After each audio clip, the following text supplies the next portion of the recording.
If you're making a request for books, Titlewave is suggested as a quick, easy way to create a list. It will include target ages, reading level, and reviews from reputable library organizations. I'll show you how to create your account, put together a list, and share it with the Media Advisory Committee. To create my account, I'll go to titlewave.com. When creating your account, I would recommend using your school email address and using either your email address or your first name last name as your username to make it easy for the Media Advisory Committee.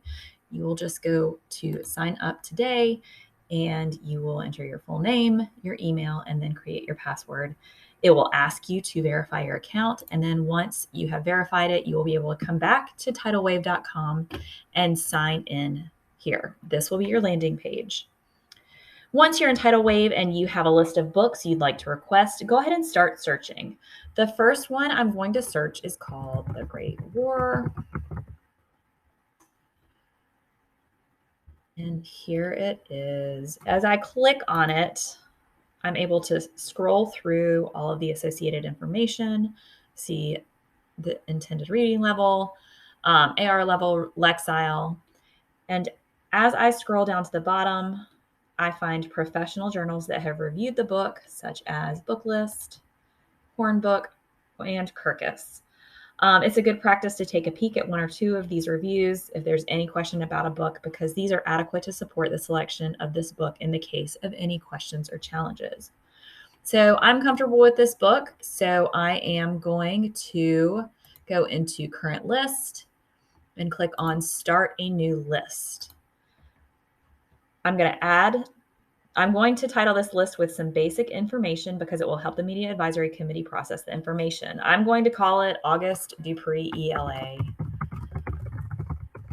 And you essentially can leave everything else blank. So I will click Save. And my list is now set up here. And I can go back to my Great War. Then I will come over, click on it, and I will say add to list. And it has already auto-populated this with my current list that I'm working on. Okay, so now it's on my list. I'm going to add another book to it. I will add Obi is Man Enough.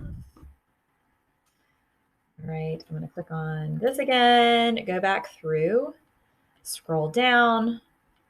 I see that there are multiple reviews. I'm paying attention to the grade levels that it's recommended for. So if you are looking at a book that is recommended for, say, 10th to 12th graders, maybe take a look at the content of the back book and make sure that it is relevant to your curriculum. Okay, so this one I'm comfortable with. It is solidly based in middle grades literature, so I'm going to add it to my list.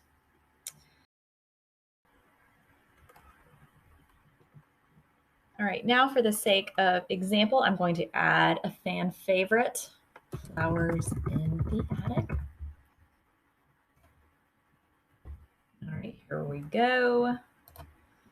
Some of you might understand why this is used as an example. All right, so as I scroll down, immediately I see that it's a YA reading level. And as I scroll down further, recommended for teens, content is mature. All right, so I still feel like it's relevant to my curriculum, so I'm going to add it to my list. Okay, once I have gotten to this point, I have everything I want, and I'm going to do two things. First, I'm going to share the list with the Media Advisory Committee. So to do that, I'm going to go to my current list. I'm going to go to Share, and then I'm going to enter the username for the Media Advisory Committee, which is Marvin, mac@gmail.com. And then I will click Continue. This username can be found in the Google Share Drive, so don't feel like you have to memorize it right away. Once I click OK, it will drop directly into the Titlewave account of the Media Advisory Committee, so they will be able to go through if they have any question about my selections. Additionally, I'm going to go into the download feature, and I'm going to download this as a Microsoft Excel file. All right, so it has downloaded. show it in my folder. I'm going to rename it with the same name as my list that I have just shared. So when I open this file, I can show you what it looks like. So this is the information that the Media Advisory Committee will see, is the title, the author, the publication year, but more importantly, the reading level, the intended level. And so this can be where they can look at it. And so if the intended level is YA, they may go over to your Follett folder that you have just shared with them. And then I'm going to look at that and they're going to say, hey, Flowers in the Attic. That's an interesting choice.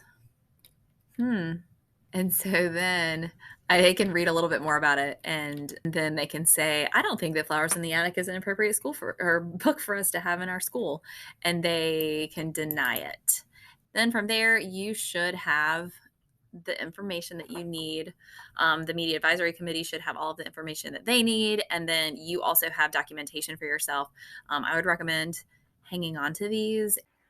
Providing all of this backup documentation does add a layer of work for you. However, it also provides a layer of protection. So keeping everything consolidated in one place is a good way for you to cover all of your bases in providing backup as to why something is relevant to your content.